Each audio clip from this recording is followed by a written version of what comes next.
Nakikiusap akong ibalik niyo sa amin sa lalong madaling panahon ang ika-13 sunflower. Makukuha niyo yun kay Clayman. Nakalagay na siya sa wanted list number SX-28. Gusto niyo mapatunayan mismo ng inyong mga mata? Hindi. Posible. Isa itong milagro. Ngayon, dadalhin ko kayo sa tahanan ng mga magagaling na pintor. Sumama na kayo sa akin. Ganun ba? Salamat. Si Clayman at ang Getbackers, mga kalahating oras na raw silang nasa loob niya. Nakahanda ang mga tao natin anumang oras, sir. Kung maaari ay tapusin nyo na rin sila kasama ng mga larawan sa loob. Pero bago ang lahat, gusto ko muna makita kung mayroon pa akong mga painting na mapapakinabangan ko. Ano, finishing expert? Magagawa niyo ba ngayon? Sabihin niyo lang, ana-ana na kami.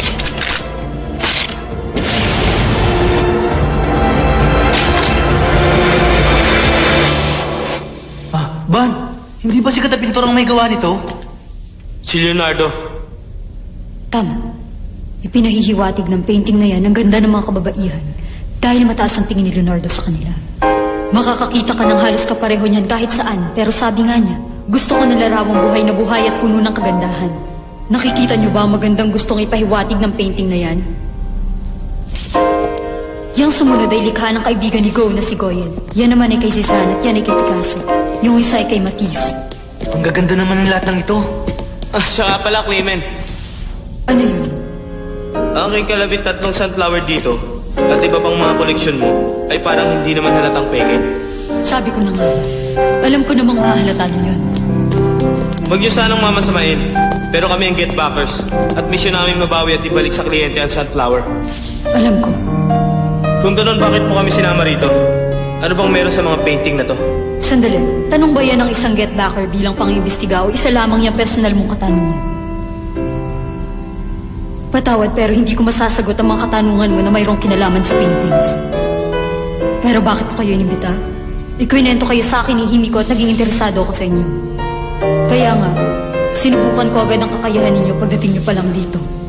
At tinalam ko rin kung ano ba talaga ang tingin ninyo sa mga koleksyon ko. Sa totoo lang, nakita ko talagang naintindihan ninyo ang aking mga koleksyon. Kaya naman gusto kong ako na lang ang gawin ninyong kliyente. Bitiwan nyo na ang masamang yun, para na lang din sa walang hanggang kaligtasan ng mga painting na ito. Ano? Walang hanggang kaligtasan? Hindi ko itatangking gusto namin gawin yun, pero hindi namin magagawang lokohin ang kliyente namin. Maliban na lang kung sila ang hindi tumupad. Nagkamali talaga kayo ng kliyente. Ha?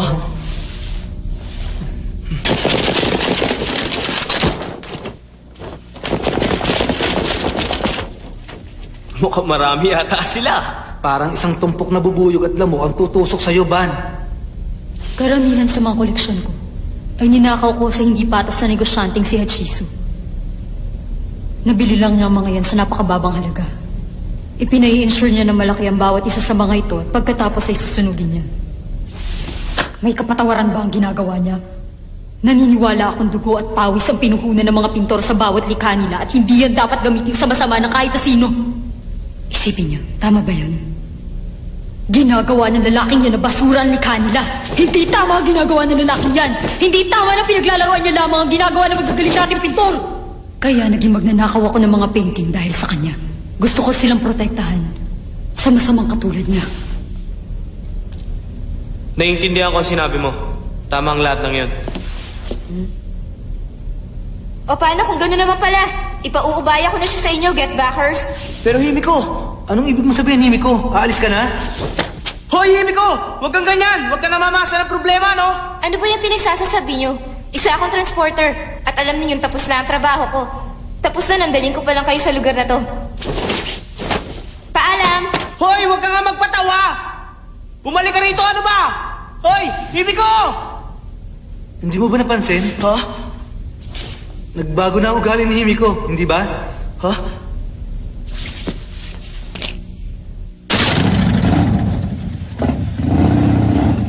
Hindi, bumalik na kamo sa dati.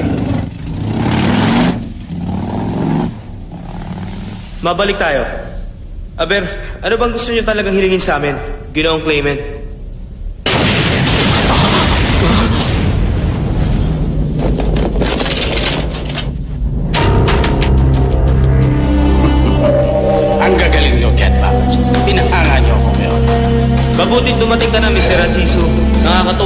kayo para kilalanin pa kami ng personal. Kayo na ba mismo ang babawi ng Sunflower? Madugas pala kayo eh. Parang wala yata yan sa napagkasunduan natin ah. Tama! Ginamit ko lang naman kayo para matuntun ko ang lugar na ito. Pinasundan ko lang kayo sa mga tauhan ko. Narinig mo yun, Banchan? Matalino ka palang matanda ka. At ikaw siguro si Clement. Tama ba ako? Gusto kitang pasalamatan. Dahil sa iyo, napakarami ko ng kinitang pera. Pero patas na rin tayong dalawa. Dahil ninakaw mo sa akin ang ika-13 sunflower at ang iba ko pang paintings. Alam mo ba na kapag natuklasan nilang peke lang mga ito, malalagay ako sa langanin? Peke ba ka mo? Totoo ba na rin ikaw yun? Base lang ito sa scientific judgment. Hindi ko alam kung ano rito. Pero may isa raw na bago ang kulay. Hindi mo pala kabisado ang paintings na to. Hindi karapat-dapat ang bansag nila sa iyong The Art Merchant. Tapusin sila! Sige, sugod lang. Tignan ko kung magagawa nyo.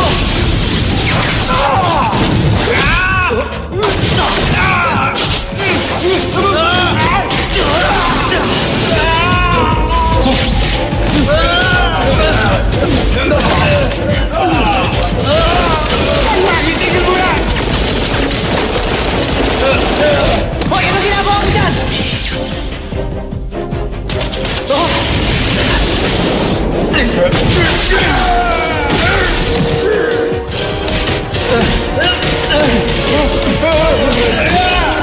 Sino ang mga lalaki? Sino?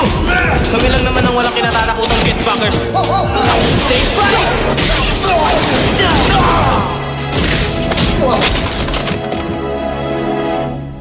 Yun ang tandaan mo! O, paano ba yan? Hindi ka na naming kliyente, Hachisu. Kailangan na namin tapusin ang misyon namin. Wag! Huwag kayo lalapit! Huwag kayo lalapit! Huwag kayo lalapit! Nako! Yugas!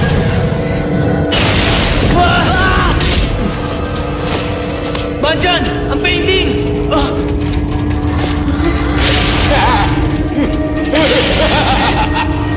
Wala yung kwenta! Wala akong pakialam sa mga painting na yan!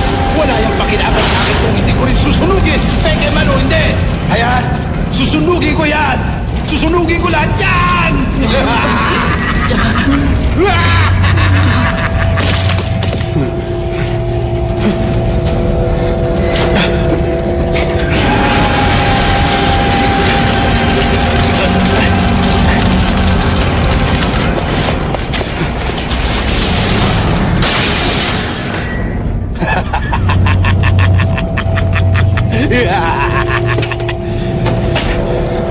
Bilisan mo! I-start mo na! Patakbuhin mo na mabilis! Opo, sir.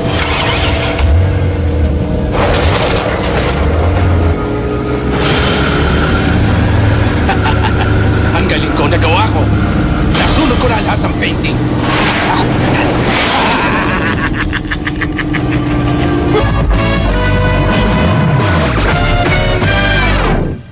Magkaroon ng kahit na konting aberya, ang aming insurance company ay walang magagawa kundi ang ikansela ang insurance contract. Nakakalukot talaga. At nakapanghihinayang.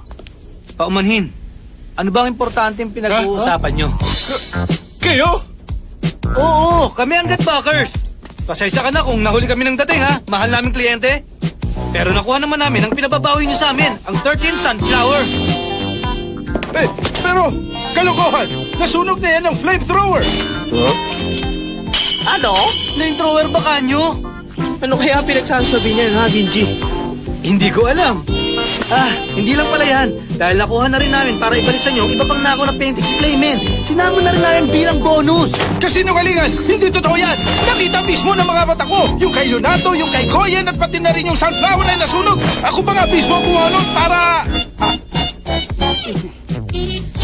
Ay, nako. Baka naman ho, binabangungot lang kayo kagabi. Bahala na kayo. Iwan pa namin yung ibang paintings doon sa may guard. Siguraduhin nyo lang makuha nyo yun, ha? Paano? Magpapaalam na kami. Maraming salamat! Ano po ang ibig sabihin nito, Mr. Hachisu? Ewan ko. Hindi ko alam. Hindi ko rin ito maintindihan. Totoo, hindi ko alam. Totoo? Hindi ko rin to alam. Hindi ko alam. Totoo? Hindi ko talaga alam. Hindi ko talaga alam.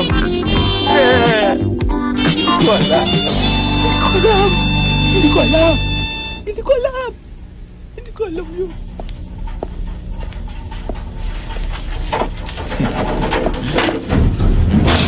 Ah! 50,000 volts pa lang yung ginamit ko. Hindi pa yun ganun kalakas. Pero sapat na yun para masira ang mukha mo. Sapat na para matanggal yung maskara mo. Magpakilala ka sa amin. Ginoong Clayman.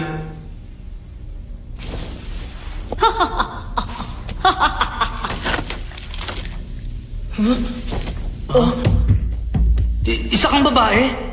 Bakit? Wala naman ako sinabi sa inyong babae ako. Ang lupit mo rin naman babae ka, no? Kung ganon, nasa na ngayon ang totoong abukawa? Sabi ko sa kanya, pababayaan ko siyang umalis kung hindi na siya babalik pa rito. Binigyan ko siya ng sapat na pera at pumayag naman siya. Pumunta na siya sa ibang bansa. Nung minsan nasa jeep si Himiko, bigla na lang siya naging lalaki tapos na aksidente. Ngayon, alam ko ng trick lamang yun nung ginamitan ng clay. Yung driver na naging si Himiko gamit ang clay ay hindi wala dahil gumamit ng capit set. Natapos na aksidente, naalis ang maskara at muling naging lalaki. Kaya nag-oyo kami. Ganun din mismo ang nangyari kahapon doon sa art gallery. Bago pa ako nawala ng malay, nabigyan ko ng electric shock si Van. Naramdaman ko may mga clay na bumabaksak sa ulo ko. At doon ko lang naisip na hindi totoong siya yun dahil peke ang evil eye. Teka, kaya ba kayo napunta dito para lang kumpirmahin yan? Humanga ako sa ginawa niyo, Get Backers. Nagbayad na ako sa inyo ng 1.8 million bilang retrieving fee. May reklamo po ba kayo sa akin? Wala na, tapos na ang trabaho namin. Pero meron pa ako isang bagay na gustong malaman sa'yo. Paano mo naman masasabing nasa walang hanggang kaligtasan ng paintings na ninakaw mo sa ganitong paraan? Sabihin mo nga, bakit ganun mo itrato ang painting na ito, peke man o hindi? Ayon sa teorya, hindi talaga tunay ang mga yan. Sabi pa mismo ni Achisu, bago lang mga kulay na ginamit. Pero sa pamamagitan ng paintings na yan, kayang-kaya nilang masira ang ganong klaseng teorya. Sandali, hindi ba sabi ko sa'yo, hindi kita sasagutin pagtapos sa paintings? Pero personal kong katanungan to, kaya sagutin mo na.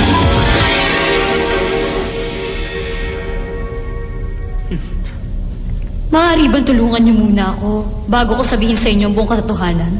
Huh? Gusto ko ilabas sila sa may malasinag ng araw.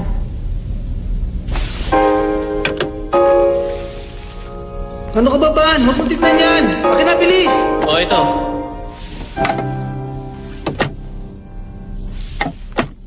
Huli na ito. Tapos na.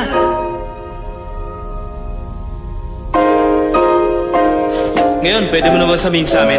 Ano nga ba ang totoo sa paintings na ito? Tulad na nakita niyo. Yan ang 13th sunflower na pininta ni Van Gogh. Okay ka lang ba?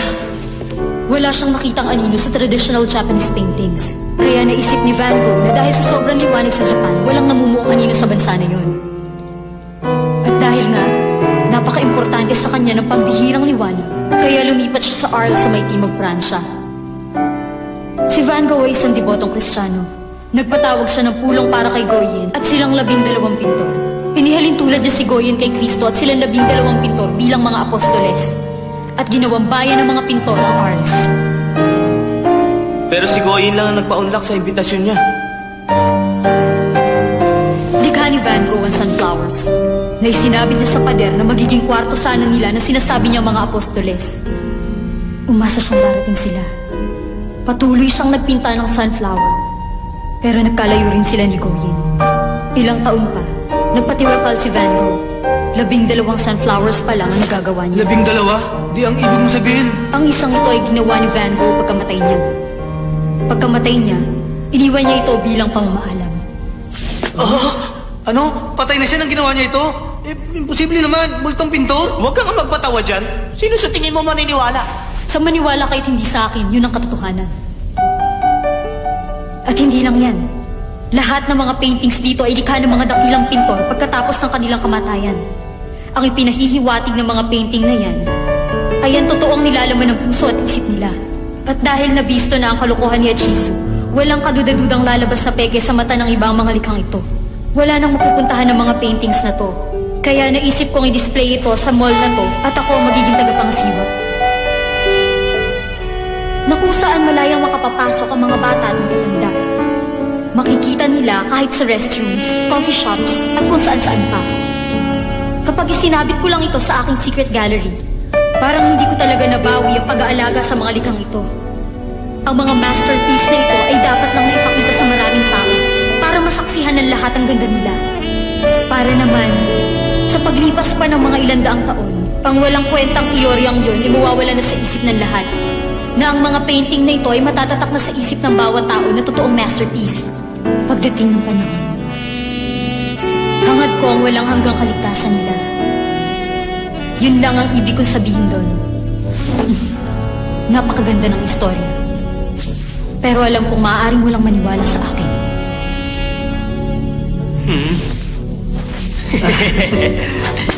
Pahig na kami, Clayman.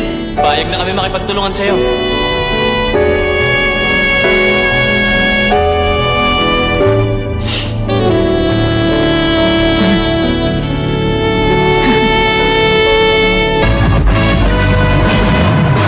Huli. Hindi ko nga lang masyadong pinahalata sa kanya. Ang lupit ng radar mo.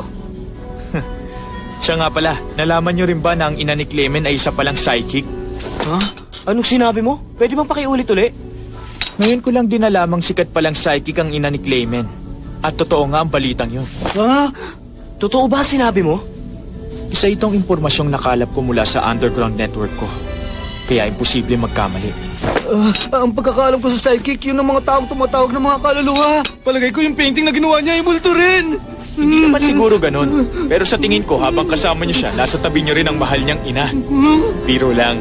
Siguro may kung sinong gumamit ng kamay ng kanyang ina. Ginamit yun ng kaluluwa ng pintor. Sa totoo lang, naniniwala akong ang sunflower ay likha rin ng kaluluwa ni Van Gogh. Kaya interesado si Clement dito. Hindi niyo ba napansin kung paano niya ito pagukulan ng panahon at ibigay ang lahat dito? Ang ibig sabihin, pwede nating isipin na hindi ganun kapulido ang likha nila. Pero nandun pa rin ang kaluluwa ng pintor. Tumigil ka na. Para malaman mo, hindi mahalaga yun. Hindi na mahalaga kung pulido man o hindi. Isa yun sa natutunan ko kay Clayman. Aba, sandali nga lang. Hindi kaya na brainwash na kayo? Naiintindihan nyo rin, boss, pag nakita nyo na ito. Oo nga, tama. Ha? Jaran! Bravo! Hindi ba yan yung Maganda ba? Bale, ito ang bayad ni Clayman sa ginawa namin. Ano? Oh, Natsumi, alam mo ba kung magkano? 1.8 million ang halaga niya. Wow, ang mahal pala. Boss, isabit natin kung saan para naman may display tayo.